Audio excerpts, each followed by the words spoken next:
Hello, friends. It's been a couple of days, I think, since I've been able to continue with this section 1 of Discipleship 1. And I'm calling it DINA, Volume 1, Section 1. I realize it's a rather long abbreviation. I'm also going to try something else to facilitate the presentation.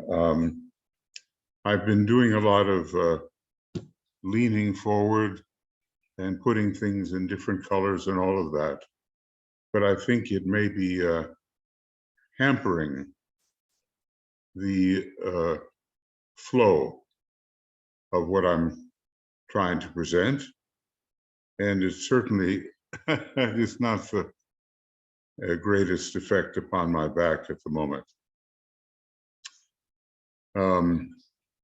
So let's see as I go along whether I can simply read things, and I'll try to give verbal cues as to what belongs to the Tibetan, and then what are some of the associations that I've come up with.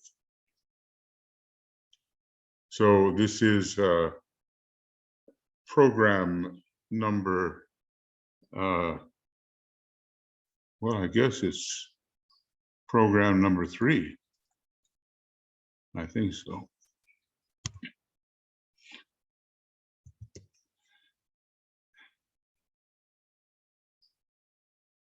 Yeah.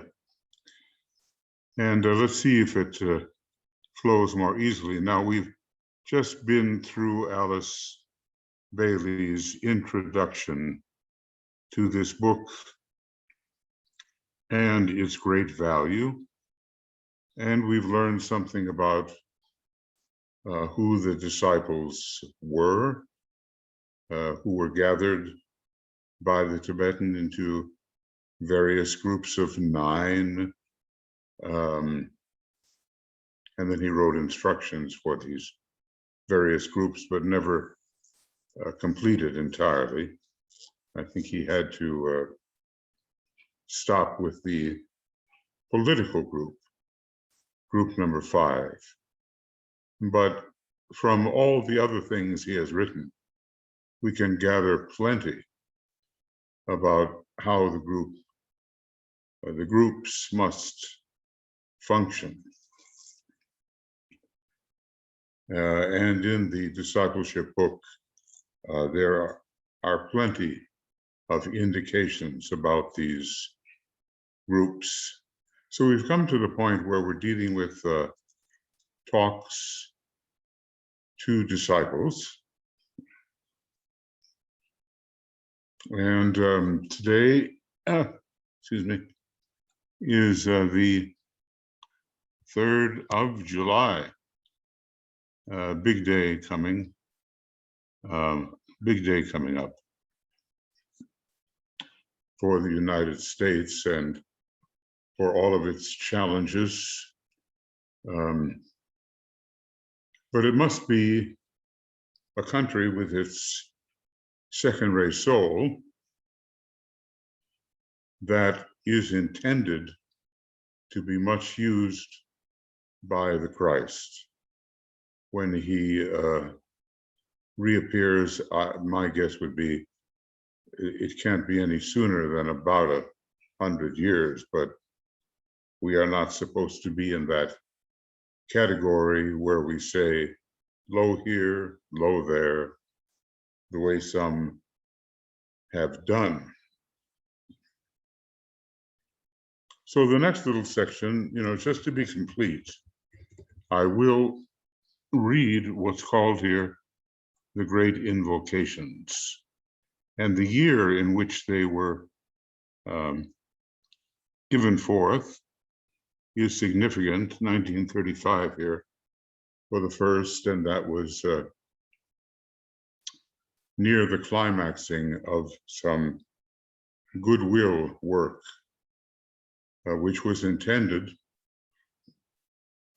or at least was hoped to offset the impending Second World War, which the masters could sense coming, but which maybe many people did not sense. And then the next one was in the middle of the war, in that fateful year 1940, after the assault by Germany on Austria and then Poland, which brought England into the war and started the war in full power. And then later, as the war was concluding, 1945 was the time of the giving out of the Great Invocation, as we have come to know it.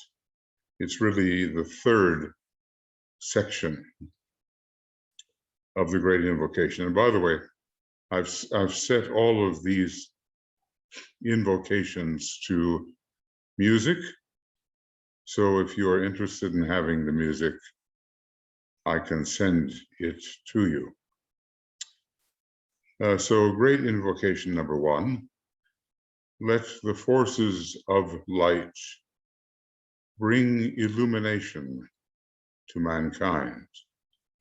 Let the spirit of peace be spread abroad. May men of goodwill everywhere meet in a spirit of cooperation. May forgiveness on the part of all men be the keynote at this time. Let power attend the efforts of the great ones. So let it be, and help us to do our part. There's so much in this, it's very rich, and DK does spend a number of pages in the Discipleship 2 book, is it? Where he goes over the deeper meaning of this invocation. And it is deep. The forces of light which are being invoked are very high forces. And still it has not been practiced, that International Day of Forgiveness, which the Tibetan recommended. He said, of course, the truth, all have sinned. And forgiveness, well, it has to do with our sharing of love and respect and offering another chance to the many. We too have infringed, and forgiveness will lead to a truer sense of our real identity. Now, you see, I would probably try to do something right now with bolding these things and putting them in a certain color, but I'm going to see if maybe doing it this way is a little less taxing upon me and will save some time. Anyway, we have to question, are we for forgiveness? Oh, that's one way of looking at it.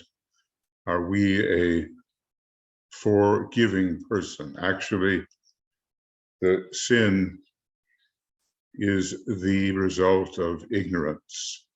And as layer after layer, which blocks our true identity, is lifted or worn away, we realize there's only one self operating here.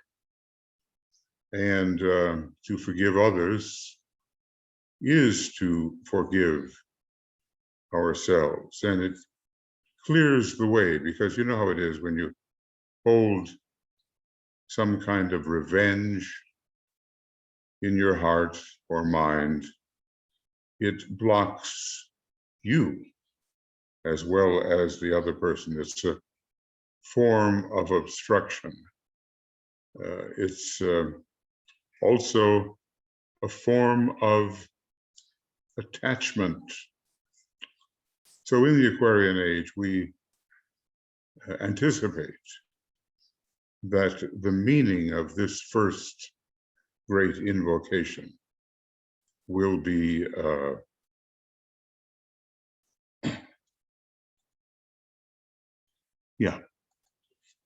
will be realized.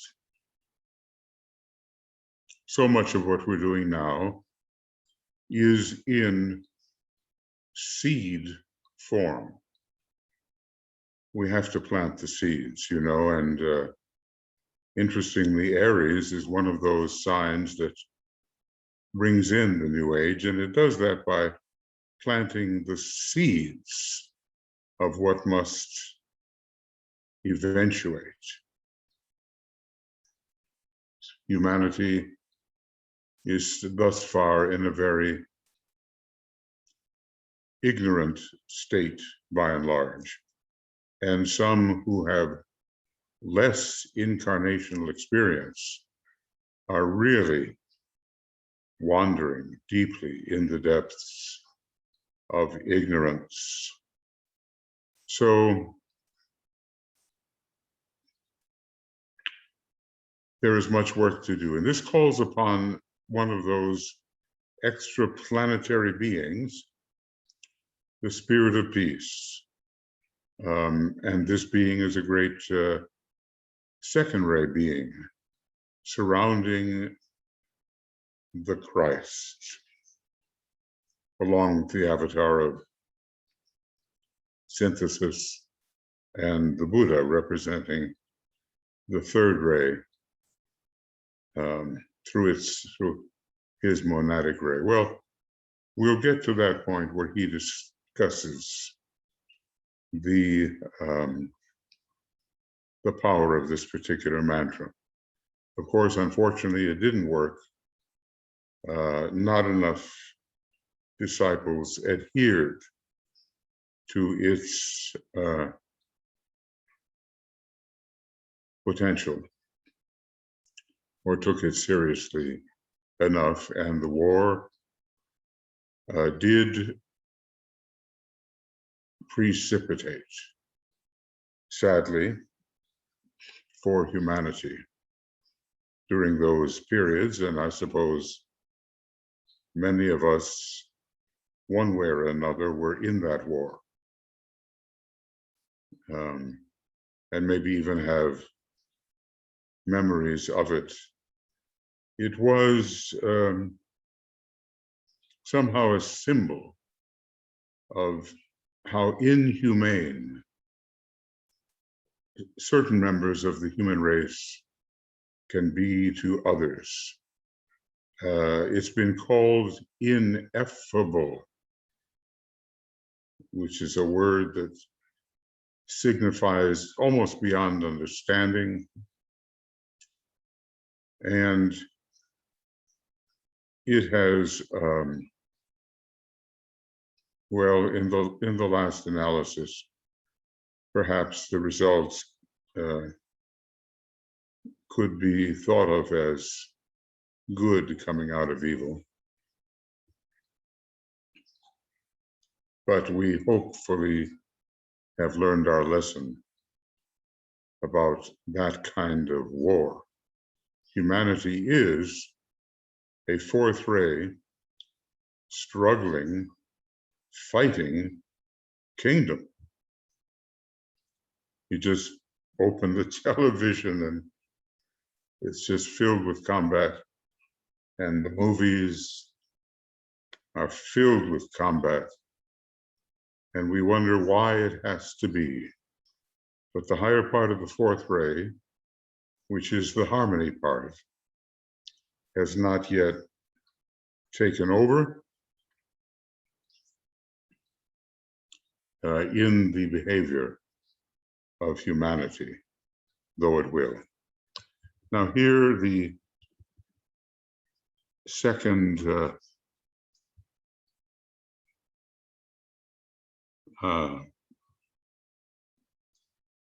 and there's a little bit of difficulty here.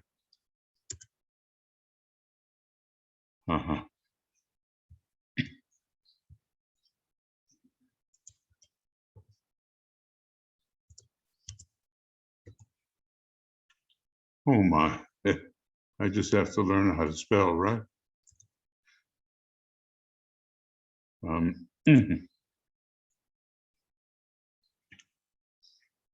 we've been doing this periodically because the Lords of Liberation once did save humanity from the atomic bomb falling into the wrong hands. DK does deal with this, and he talks about how the hierarchy basically, at that time, thought humanity would go down to destruction.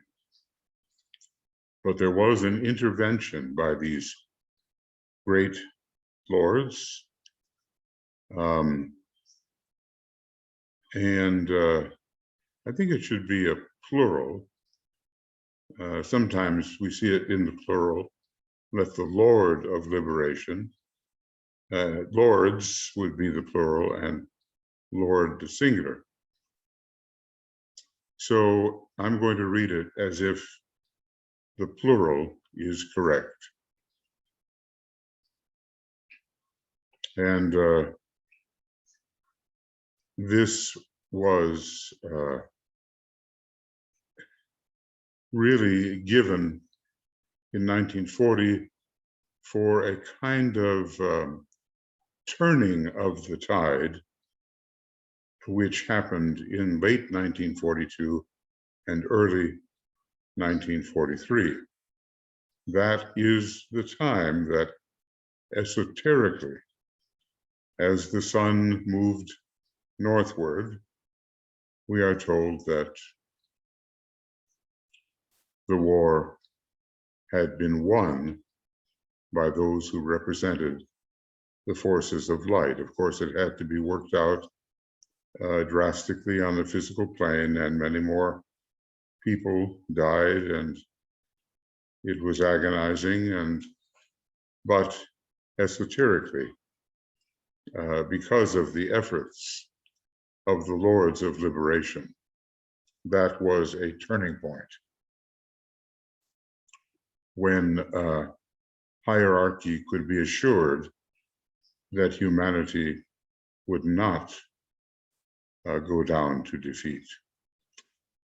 Let the Lords of Liberation issue forth. Let them bring succor to the sons of men.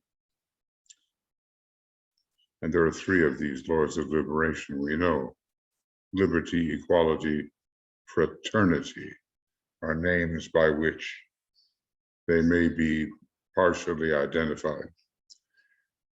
Going on, let the rider from the secret place come forth, and coming, save.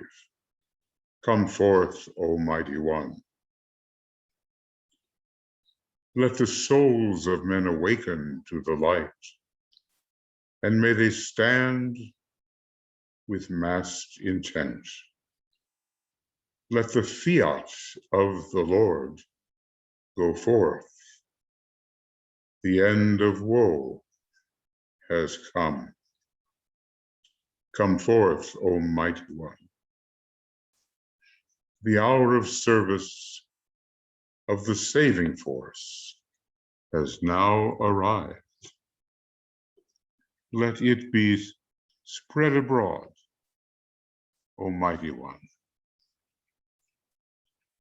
Let light and love and power and death fulfill the purpose of the coming one. The will to save is here. The love to carry forth the work is widely spread abroad. The active aid of all who know the truth is also here. Come forth, O mighty one, and blend these three. Construct a great defending wall. The rule of evil now must end. So this is an invocation both to the three great lords, and especially at this time to the Lord of Liberty, and also an invocation to the Christ, the rider on the white horse, the Kalki avatar of ancient times, and whose coming was long foretold. Wherever there is a withering of the law and an uprising of lawlessness on all sides, then I manifest myself from age to age for the salvation of such as do good and the destruction of those who do evil. Those are pretty much the words I may have altered them slightly. So the coming one is the Christ, at least for this era. And he is backed by the Lords of Liberation, who in their own way intervened to save humanity, because the invocation to them was sufficient. Some of it inchoate, almost wordless, a yearning, a cry. They don't like worship, that's what we've been told. And others of it, the invocation, that is, was a deliberate scientific invocation using a mantra or a stanza or a section of the Great Invocation, such as this one. So humanity is not yet free. It is not yet brotherly, sisterly. It is not yet realizing its equality of origin as far as the monad is concerned.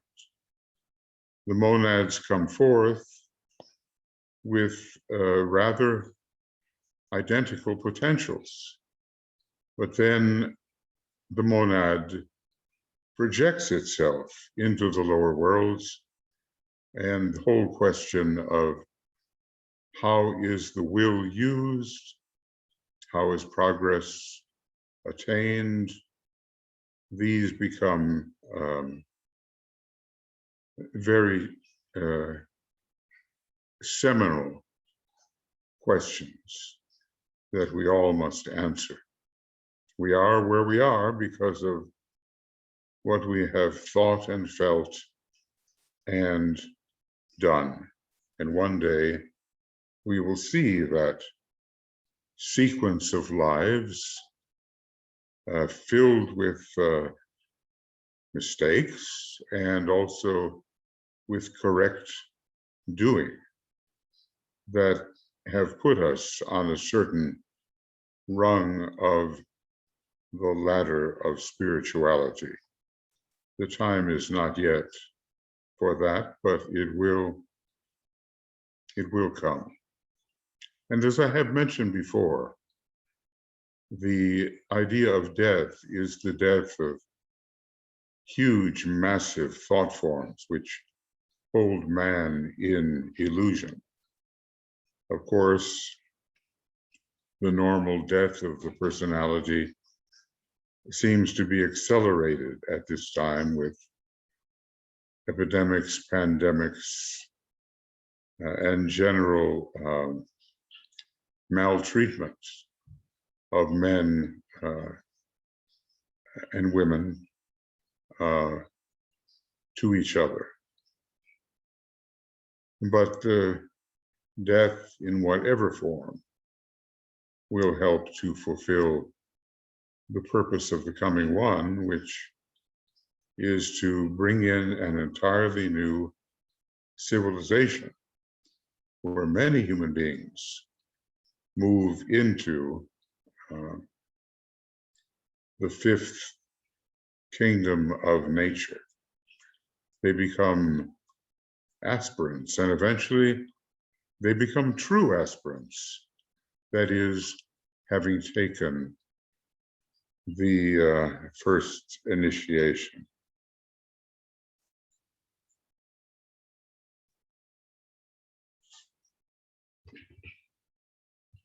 So this particular version, which is in the singular, gives quite a bit of importance to the Lord who brings freedom, liberation, liberty. And,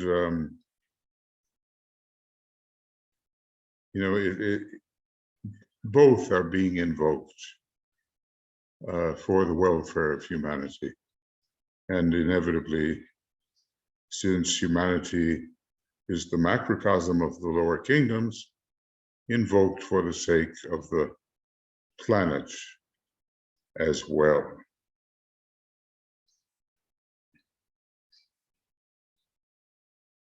Well, we come in here and we can help awaken men to the light, awakening within ourselves and our groups, the love to carry forth the plan, and then getting into the fray and doing it. As I say, there'll be more later where we can discuss this. I hope it's okay with you that I'm kind of improvising here a little bit and not exactly color coding everything. That color coding, well, it's not so good for people who are simply walking around and listening to this. And like I say, it kind of takes its toll on me away from maybe the more important things of elaborating on the points. Now, the one great invocation that so many of us say every day, and which was released when the Christ consented to put in a physical appearance over a period of about 2,000 years, with all the sacrifice entailed. That's the next one. I don't think I'm going to say too much about it. I'll wait until we get to the point where it is described. From the point of light within the mind of God, let light stream forth into the minds of men. Let light descend on earth. From the point of love within the heart of God, let love stream forth into the hearts of men. May Christ return to earth. From the center where the will of God is known, let purpose guide the little wills of men, the purpose which the masters know and serve. From the center, which we call the race of men, let the plan of love and light work out, and may it seal the door where evil dwells. Let light and love and power restore the plan on earth. Well, I imagine there are many of us who have said this world prayer or mantra thousands of times over the course of our discipleship work. So it, is it's a mantra nearer than hands and feet in a way, and the best way to facilitate the proper reappearance of the Christ and to prepare men's minds and hearts for that event. It reaches very high. Potentially, it has a cosmic reach, certainly a solar systemic reach, and we can interpret it in planetary terms as well. So where are these centers? They are on different levels, different points of tension on the ladder of spirituality. But it is, in a way, the story of the divine plan encapsulated in a few words. Humanity needs, and so does the planet, light, love, and power. Right now, ignorance prevails among millions. Love is set aside in the spirit of conflict, and humanity doesn't know where it's going or what it's doing, so it's certainly not following divine purpose. Only a few are.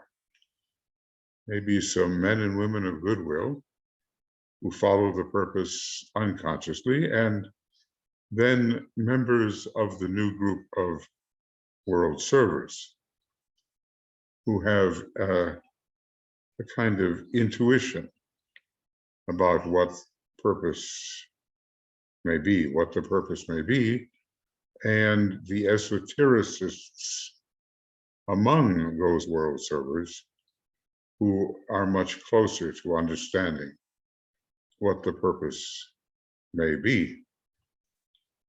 And then, of course, it has to be worked out by humanity, as the Christ has said, by human hands and human feet shall the temple be raised, shall the new civilization arise. That's the whole thing. We're not going to be simply passive in our expectation that some great conquering deity like the Christ will come and settle scores and set things straight, and we won't have to do a thing except believe in him. Well, that's an old model, you know, and belief was good as an orientation for a while, but now real cooperation, real understanding, increasing knowledge of the Christ and his methods, these must supersede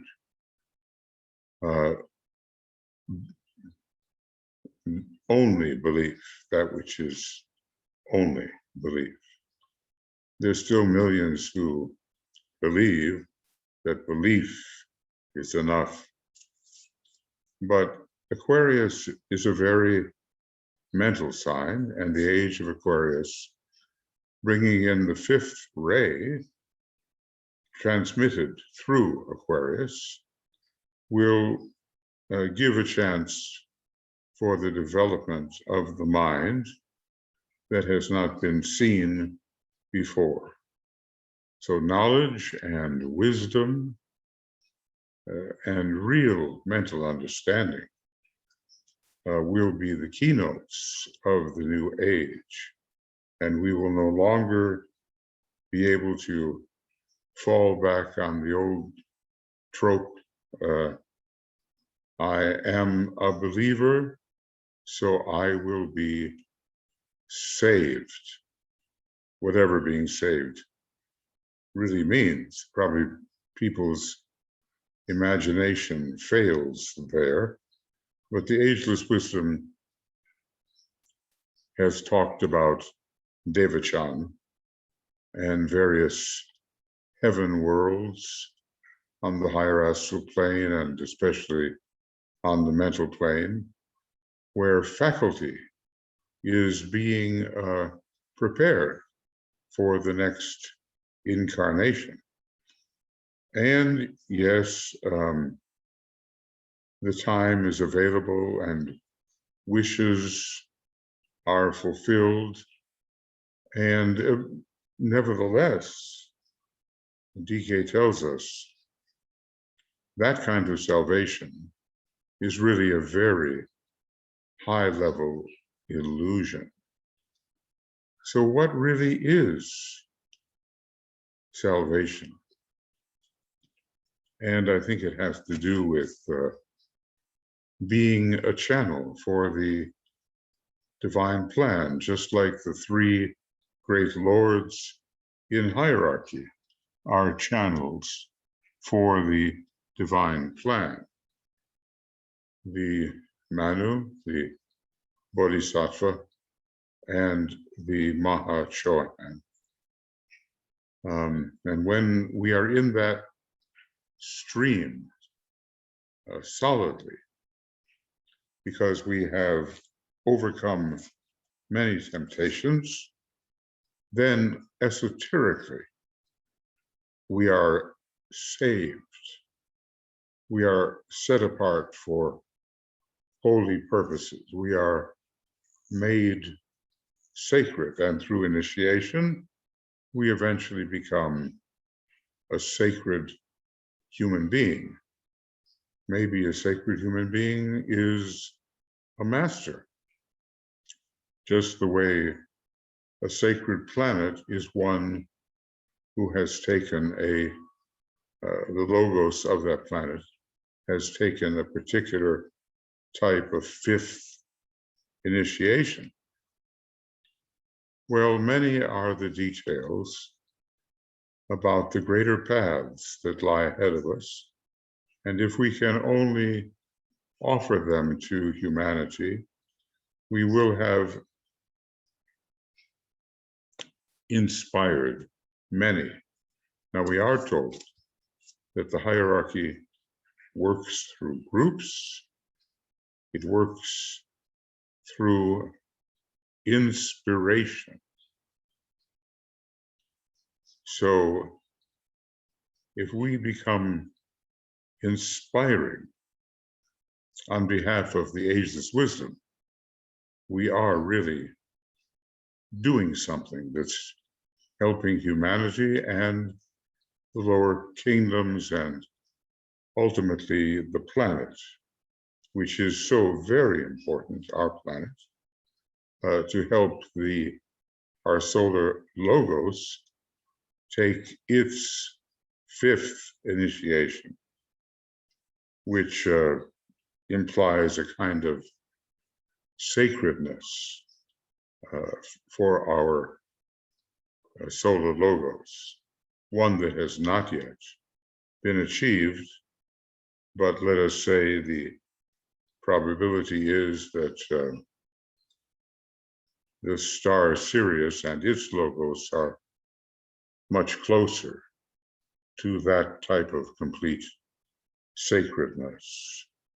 So in a nutshell, we are invoking the light to dispel ignorance, the love to dispel cruelty and conflict, and the purpose to orient ourselves correctly in terms of what the greater powers seek to see accomplished. And yes, we have to do it by assuming responsibility. We have to do it. And if we fail to assume the responsibility to carry this through into the lower worlds where we as personalities most often function, then we are creating a break and hiatus in the divine circulatory flow. And of course, we want that flow to be complete from top to bottom. So we'll grow into our role. And how many incarnations will we have during the age of Aquarius? I guess that's somewhat a very individual matter, but at the same time, souls tend to incarnate in groups.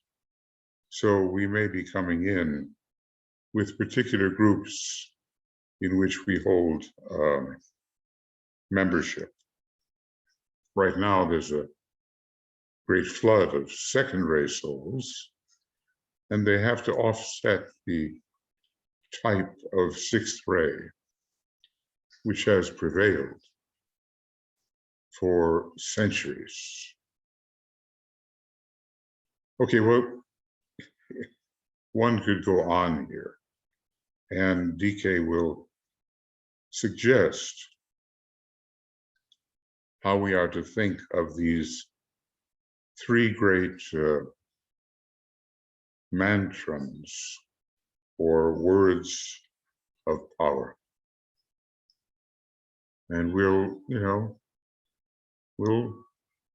go along reading what he has written, and then I will also lead to some associations which may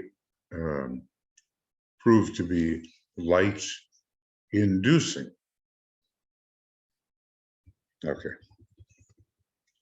Now the section 1, which follows upon the Alice Bailey introduction and just the mentioning of the three great invocations, begins here.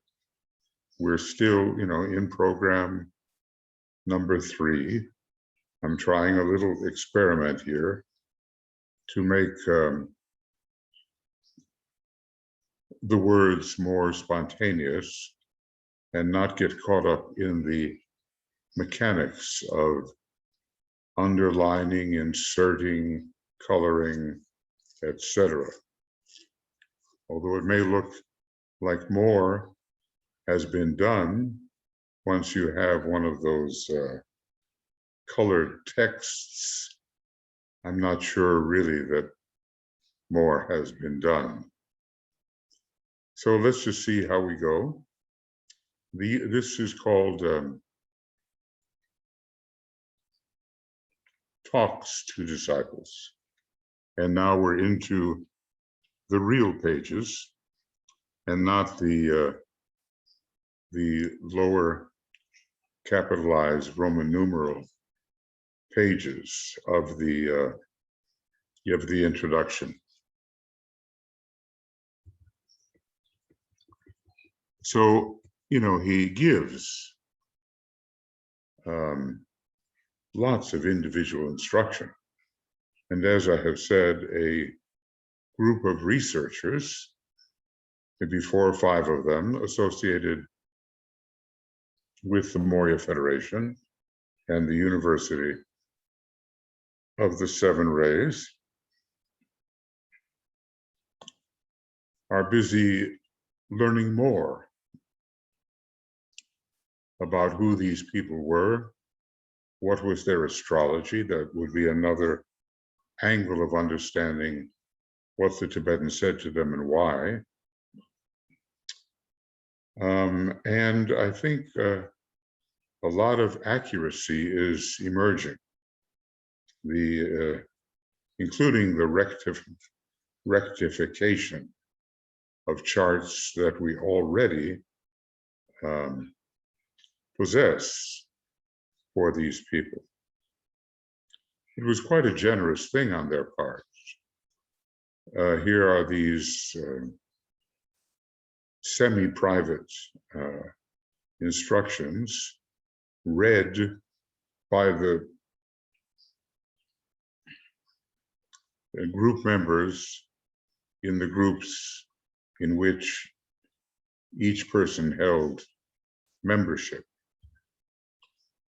DK was very careful about what he said, so he did not,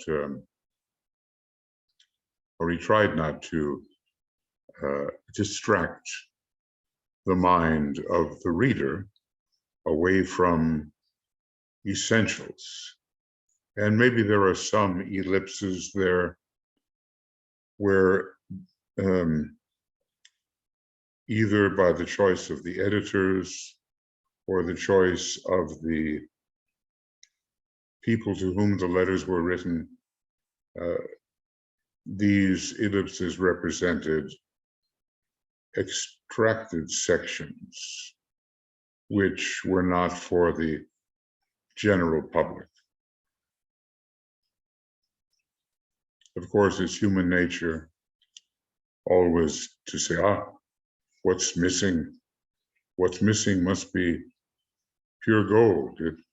It will hold all the secrets. But in fact, what we have been given is more than we can ever assimilate.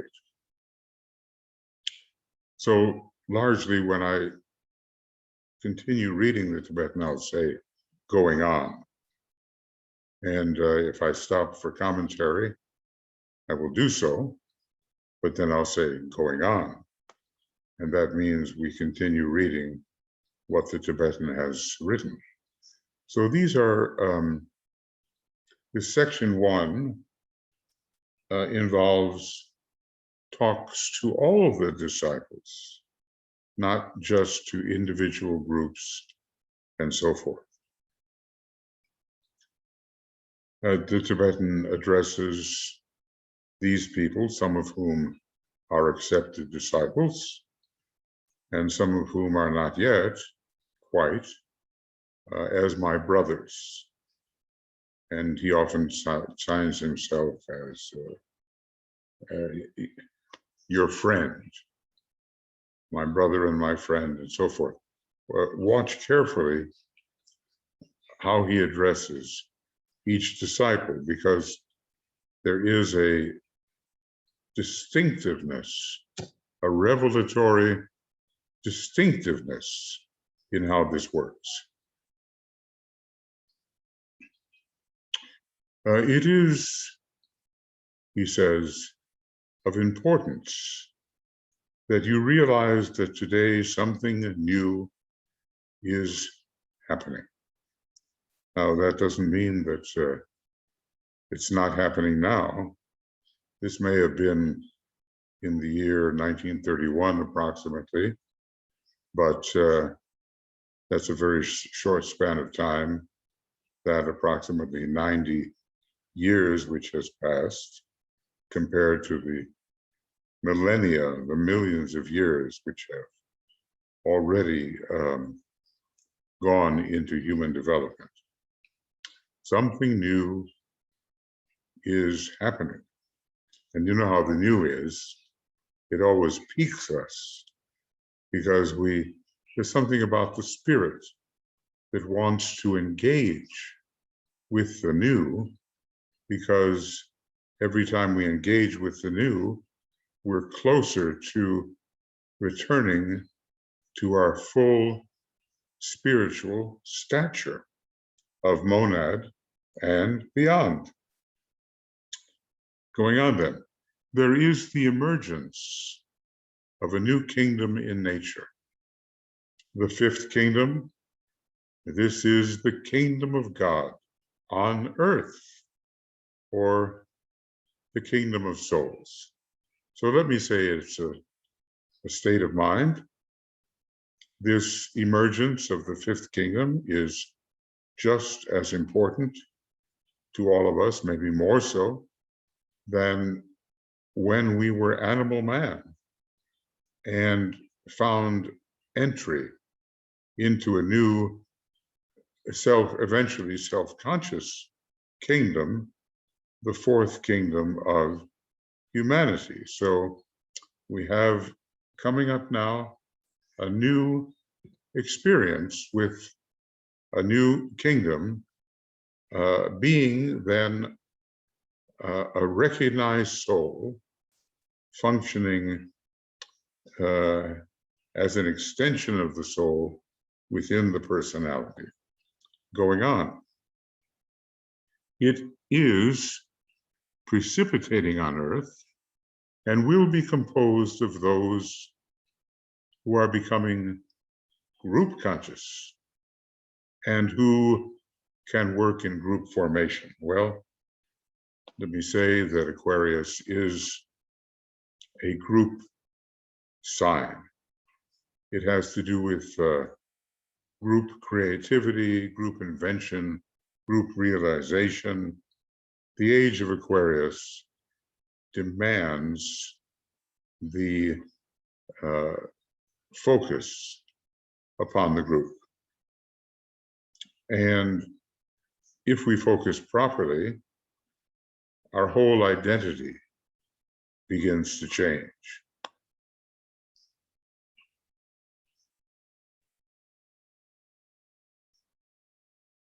But not everybody can work in group formation. There are some very individualistic people for whom participation in a group and as a group presents some very formidable barrier. And we might say that that's under the influence of lower Leo. But eventually, we all grow into the sense of group participation going on. This will be possible because these people will have achieved a self-initiated perfection, maybe, the fourth degree or some higher initiation going on, even if relative in nature, and will be identified with certain group expansions of consciousness. Let us think about the fiery baptism in the upper room, where Christ sent his disciples to await his sending of the Holy Spirit. when the flames appeared above their heads and they began to speak in tongues and could understand each other, regardless of whatever language they were expressing. So a group initiation is coming. And I've said before, and we should keep it in mind, that the time-space schedule of the planetary logos would be unacceptably delayed without the expedient of group initiation, of group expansion of consciousness. And this is something that we have yet to learn quite a bit about going on. It will also be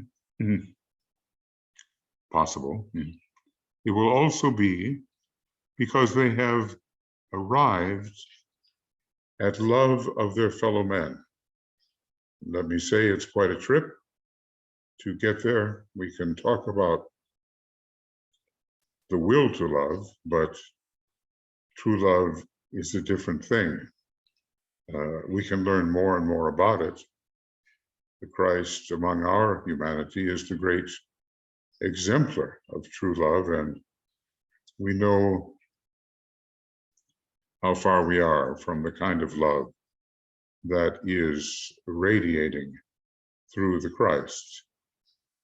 So the Tibetan says it will also be because they have arrived at love of their fellow men. And let me say, just question yourself. It may seem a simple thing, but do you love your fellow human beings? Really? Do you? Do I?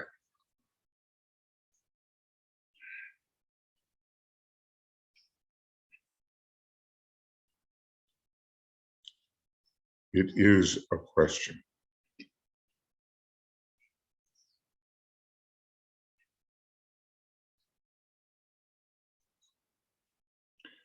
A considerable transformation of consciousness is necessary. Of course, maybe some ray types more easily can arrive at this love of their fellow human beings, but eventually all must arrive there. And while it's easy to talk about, it's not so easy to accomplish. So, love of their fellow human beings going on just as they have loved themselves in the past. You know, the narcissistic point of view. Narcissus, a beautiful young man, bending over the river to see his reflection and eventually falling in the river and drowning. There's a great lesson to be learned about love of the lower self, self-love. Going on. Think of this with clarity, my brothers, and grasp, if you can, the full significance of this last sentence. It will, I'm going to read it again. It will also be because, or possible, this group consciousness, this working in group formation, this emergence of the kingdom of souls, because they have arrived at love of their fellow men, just as they have loved themselves in the past. And you can ask yourself, have I made that transition? from self-love, self-concern,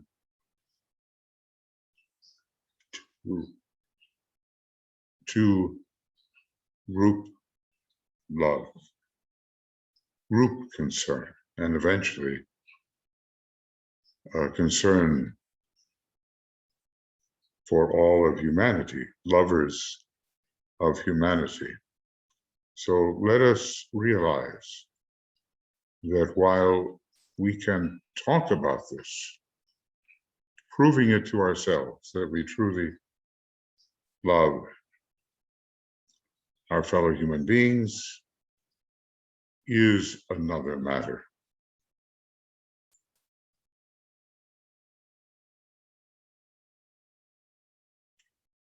That love does not come from any kind of discriminatory activity. It is an inclusive activity, and it demands understanding and identification, and the realization that the one you love, have learned to love, is really yourself in a higher sense. Now that's a big leap for many people, but I would suggest, use the heart center, which is the seat of life, and learn to identify with whomever and whatever. This is not on the level of Maya. This is, I would call it trans-myopic. It gets a lot more sensitive and deeper than the usual myopic discrimination, the usual myopic seeing of boundaries. It is the realization of something the English poet Wordsworth articulated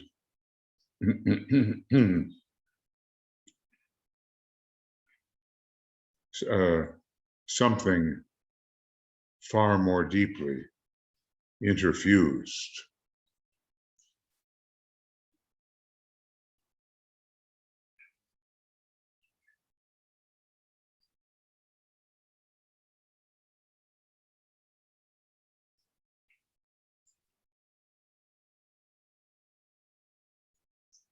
It has much to do with the Neptunian consciousness, with the mystical consciousness, with the intuitive consciousness under Neptune, and beyond.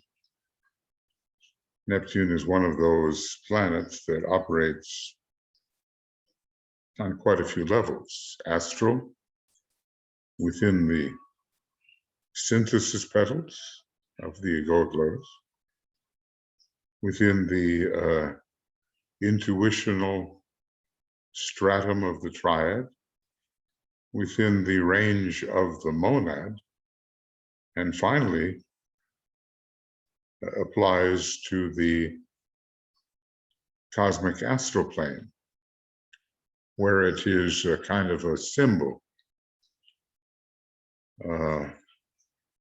of the permanent atom of the cosmic astral plane on the atomic level.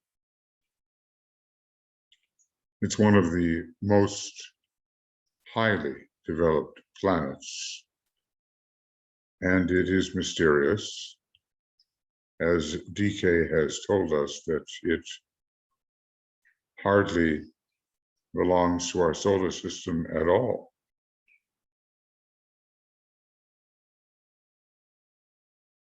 And it, scientifically, it does not conform to the requirements of what's called Bode's law, which has to do with locating the various planets. But my old teacher, Charles Jane, said there was another way of calculating the place of Neptune without using Bode's law, and it worked. Well, I'll leave that to the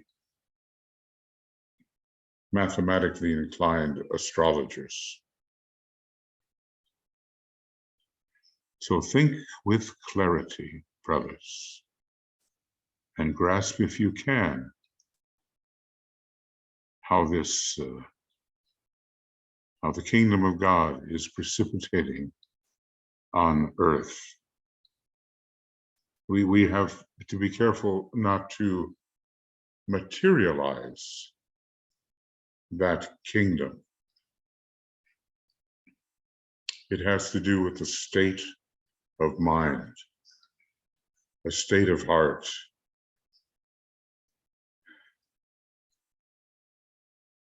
It has to do with a kind of consciousness which can now function in our everyday world, whereas it was confined before to the higher mental plane and beyond. So you can ask yourself day by day or hour by hour, am I now living in the kingdom of God? Really?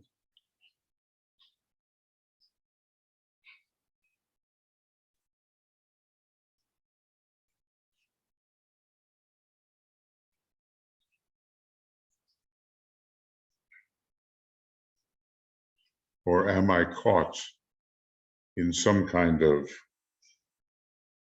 myopic, discriminatory process? We're dealing here with the fusion of the many into the one. We're trying to solve that problem, and I think every higher initiate has solved the problem of the intraconvertibility of the many and the one. The one becomes the many, and then we have to put it all back together. So the many becomes, again, in full consciousness, the one. Okay, I hope this is working for you. I'll see if it's working for me. I think so. And maybe someone, when I'm making my own comments, would like to get into the text and write them down. But I think it's better that I just try to forge ahead a little bit and spare the pain of this forward and backward motion. Anyway, their work, says the Tibetan, will largely be to summarize and make effective the work of those two great sons of God, at least for our modern era, the Buddha and the Christ, may I say, who accomplished things in a cosmic sense, which no other world teachers for Earth have accomplished, except, of course, Sanat Kumara, who is the highest example of the teaching ray upon our planet. So we're looking at the people who are becoming group conscious and who can work in group formation, and who, through initiation, achieve a self-initiated perfection, and what their work really is. DK has told us that the most important thing that he's really writing about is the reappearance of the Christ and his masters, and the formation of the new group of world servers. And we can think of that group as forming as a result of the 1925 Great Conclave, or centennial meeting of the hierarchy. The Christ achieved a cosmic touch in relation to the cosmic astral plane, and the Buddha achieved a mental touch in relation to the cosmic mental plane. And they work together as brothers along the way. As you know, DK says, one of them brought illumination to the world and embodied the principle of wisdom. Well, we know who that is, right? The Buddha, obviously, the Lord of light and the Lord of wisdom, going on. And the other brought love to the world and embodied in himself a great cosmic principle, the principle of love. And let me say that the path, apparently, that the Christ is now taking is the ray path, where he will become, in this phase of his work upon the way of higher evolution, he will become a great ray of love. And who is to exclude wisdom from him, and who is to exclude love from the Buddha? Maybe the word compassion is so much associated with the Buddha. But certainly Christ is the great exemplar of the dual love-wisdom ray. So these two great sons of God, not the first to achieve, but maybe their achievement was over and above what foregoing teachers of humanity could achieve. Going on, how can the effectiveness of their work be brought about? Because they achieved not just for themselves, obviously.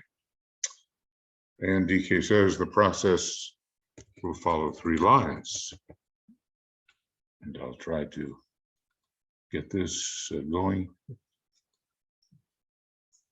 Number one,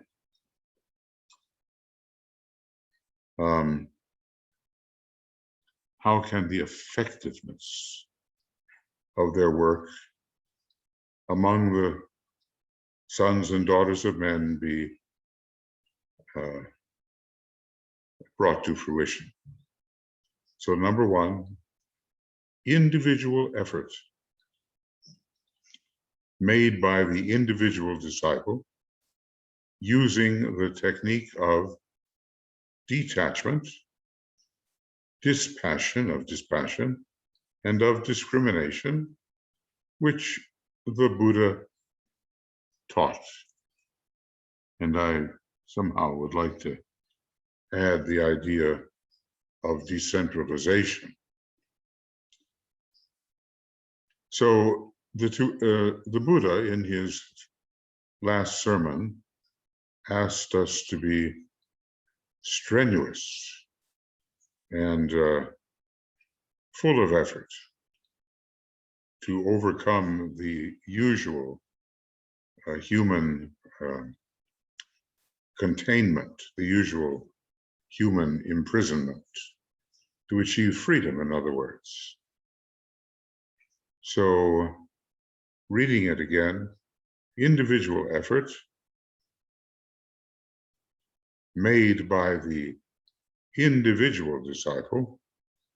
No, none of us get off the hook. No one's going to do it for us, right?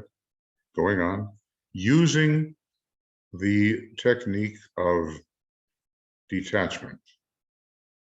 Let's call it physical on one level, or, discipline of dispassion in relation to the emotional vehicle, and of discrimination in relation to the mind, which the Buddha taught.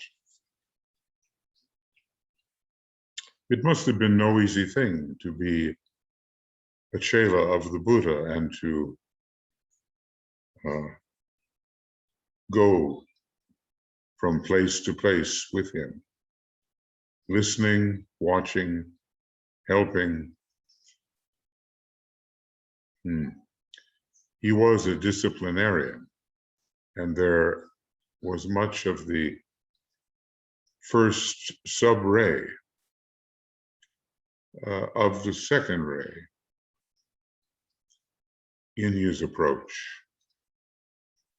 We all have perhaps such limited conceptions of these great lords, and maybe the disciples closest to him, in the case of the Buddha, it was a disciple called Ananda.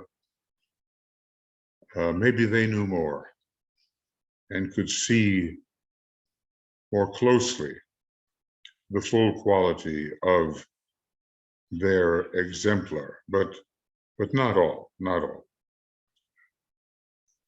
Ever the inmost resources are, what can I say, hidden away from the penetrating eye of the student. But the student benefits much. Okay, so the rendering of becoming effective is what we're looking at, and it proceeds in three ways. Individual effort. Okay, you see, I'm kind of tempted to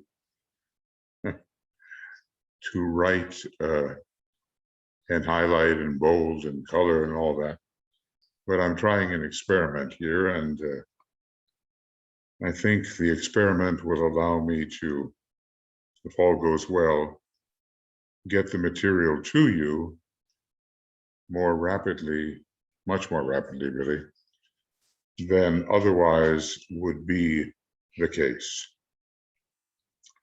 And then the process of group initiation, according to the Tibetan, made possible by the self-initiated effort of individual disciples following out the injunctions of the Christ and leading to a complete subordination of the personality and of the unit to the group interests and group good. Now that's another step, isn't it? And whereas the Buddha is associated with the individual effort, the Christ's work is associated with individual effort as it leads to better group functioning, taking the eyes off the personal self and onto the group, and eventually onto the real self. So the Christ took all this a step further, it seems. We can never get away from self-initiated effort. It is a demand upon us. And following the Christ is no easy thing. because in a way, he's a very demanding teacher. Anybody who succeeds in completely subordinating the personality to the group and to the greater groups, and finally to the oneself, has achieved much. So ask yourself, how are you doing on this?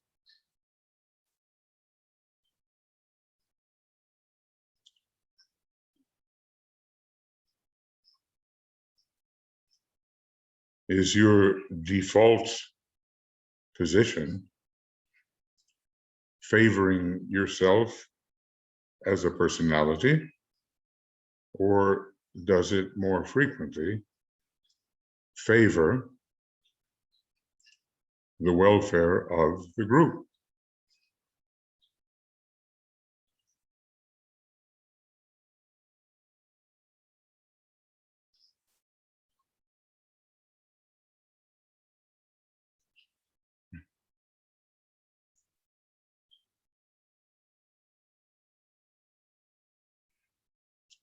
And maybe we will come up with something at this stage of our evolution, something of a mixed report,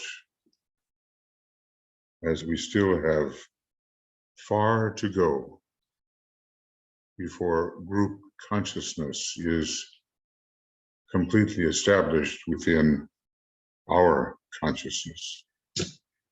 And then the third process, group endeavor, carried forward as a group. DK was always searching for this, and I don't think ever quite satisfied with the achievement of this phase in the groups he organized. So he says, group endeavor carried forward as a group to love all beings. How demanding is that? Going on. And to apprehend and understand the true significance of the Aquarian technique of group love and work. No, his groups did not reach this, as far as I've been able to ascertain from what has been written. Individuals in his groups benefited, but this stage of loving group endeavor, with a group functioning as one, and the ability to, it's almost impossible for me to pass this by without highlighting it. The demand that such a group love all beings and to work in the Aquarian manner, love in the Aquarian manner, this, I suppose, will lie ahead, because the seed group project is not over. We have to wait really for the termination of this project, a 275-year project, to the year 2000 or 2200. So there's much to do, and DK is setting forth the ideal for us. And it will take some lifetimes before we grow into the possibility of fulfilling that ideal. I do think it will. to have a group coalesce under the guidance of selfish principles is very common. And unfortunately,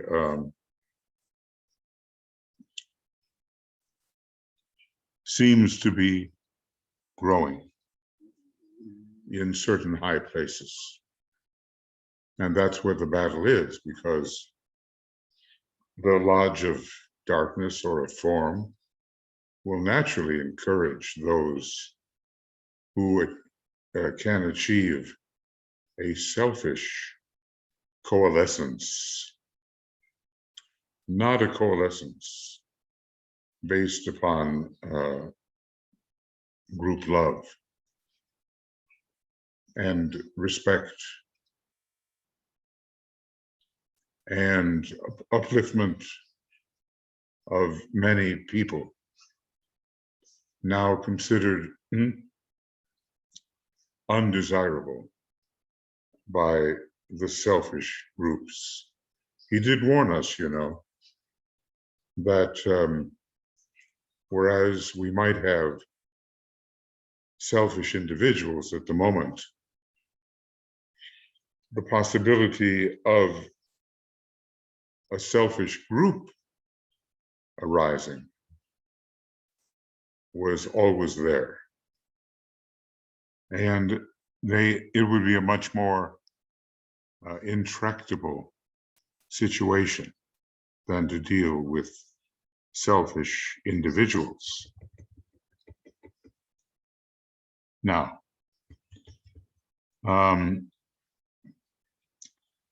he goes on, I have felt that a linking up of your minds in connection with the work of the Buddha and the Christ might serve a useful purpose and give you all a glimpse and an indication of their two systems of unfoldment, one preparatory to accepted discipleship, and that would be largely the Buddha's system, even though he was surrounded by arhats, or becoming arhats, going on. One preparatory to accepted discipleship and the other to initiation. Let me say that love is required and inclusiveness in almost all cases of initiation, which would be, he says, sequential and interrelated. So whoever the teachers were of the past, we have the two great exemplars now, standing perhaps in a way for the two great brothers of the Gemini constellation. And we have the two hemispheres and the type of teaching coming forth from those hemispheres of Earth, the Buddha representing the East and the Christ representing the West, but having been taught the methods of the East in a number of incarnations. I do believe that his presence is found in the Upanishads, and he's known as, maybe a woman, he is known as Maitreyi. Maitreyi. Whatever way we think of it, the teaching of the Buddha and the teaching of the Christ are most practical for advancing upon the spiritual path individually and especially in our groups. Going on, the synthesis of their work is easily seen by us who work with a fuller vision and a less impeded outlook than is as yet possible to you. And we can only, let me say, imagine the Tibetan's wisdom in this regard, how much he really does know, how closely related he is to both the Buddha and the Christ, and how he can deliver to us the main practical points of their teaching and help us avoid the dogmatism that he said would appear in Buddhism, and the glamour and illusion that have already overtaken many Christian presentations. So we live in the hope that our outlook will greatly increase.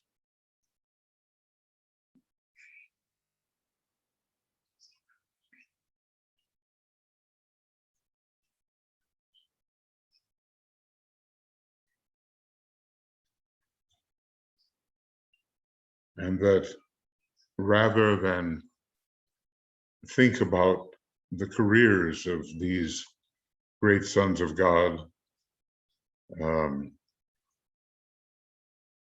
only through words and concepts, we will be those who experience the inner substance of the teachings that they intended to bring forth.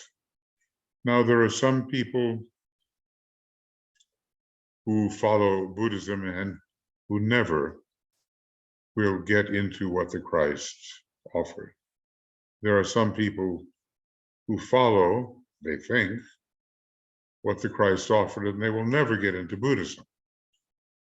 But the remarkable thing about the Tibetan and about Alice Bailey was that she could present the virtues of both.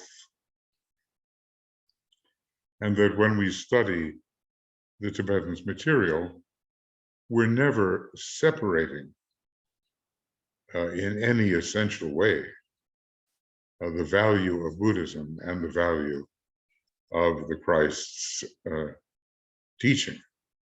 And I must say also that one of the approaches to the new Masonry in the AUM group brings in both the approach of the Buddha and the approach of the Christ. And I think that is the synthetic way to proceed. So he goes on, I am therefore dividing my disciples into groups, let us call them the groups of 9, so that they may work on different aspects of the plan. Why? Because we can't possibly work on all with any degree of efficiency and true helpfulness,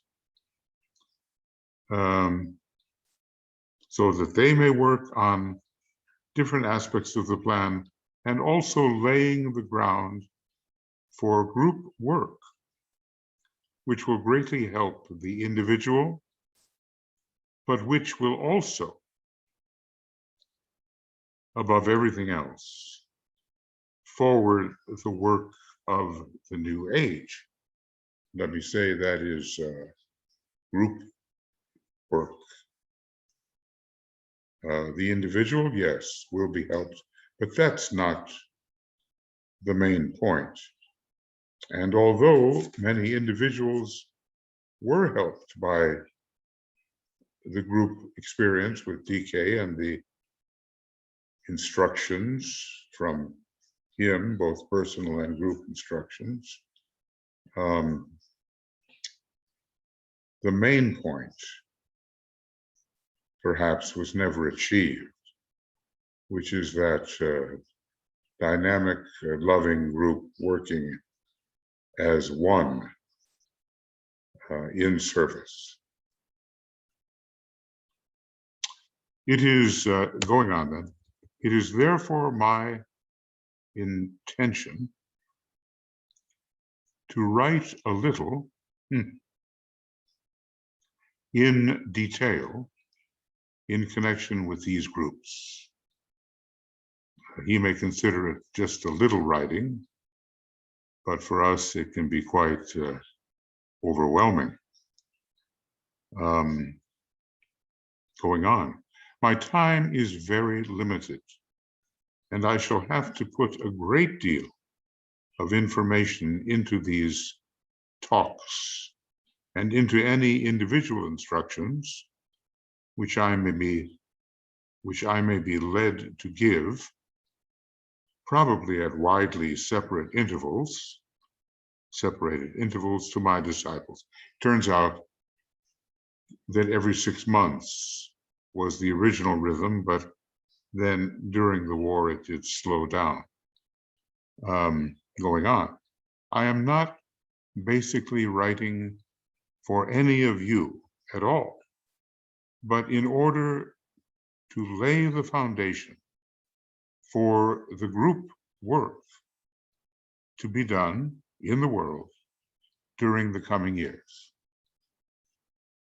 So let me say that immediately he is decentralizing the recipients of these instructions and taking them away from close observation or concern about their personality. Going on. What I say should be read with care, for the written word may contain several meanings, and these can be sensed according to the intuition, awakened or otherwise, of the aspirant.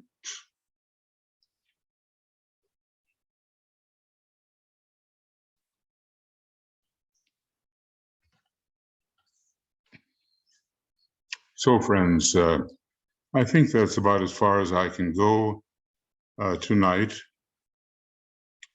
We've just done a couple of pages, really, and we'll pick this up hopefully tomorrow, and with program 4, where the Tibetan begins to talk about what he expects of his disciples, and that means, of course, what he expects of us.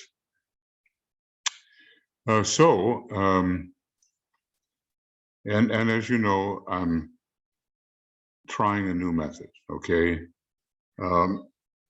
which I think will be more streamlined, a little bit. It won't be as colorful, and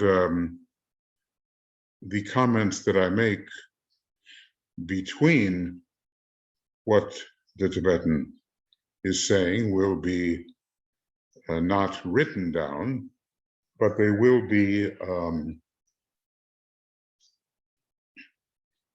there to listen to. And in a way, they will be written down in the audio transcript, although naturally many mistakes will occur as the electronic translator tries to get all the words. And if this works out and anybody is interested, I would be interested in people being able to fill in what I say in a written form between the sentences that the Tibetan offers, for which I usually say going on, or he says. And when I'm talking about what I say often, let me say that kind of thing. So you'll be able to follow. This is a very important section. And he advises us, read with care, for the written word may contain several meanings. Indeed, he's an expert at that. And he goes on, these can be sensed according or detected according to the intuition, awakened or otherwise, of the aspirants. We all have a long way to go before we completely awaken our intuition, the pure reason. But reading the Tibetan's work carefully will help us do that. Okay, so all of us on the communications team wish you love and many blessings, and Tuya and I continue with our programs as best we can under the circumstances. And maybe between now and the great conclave, we will all learn a few things.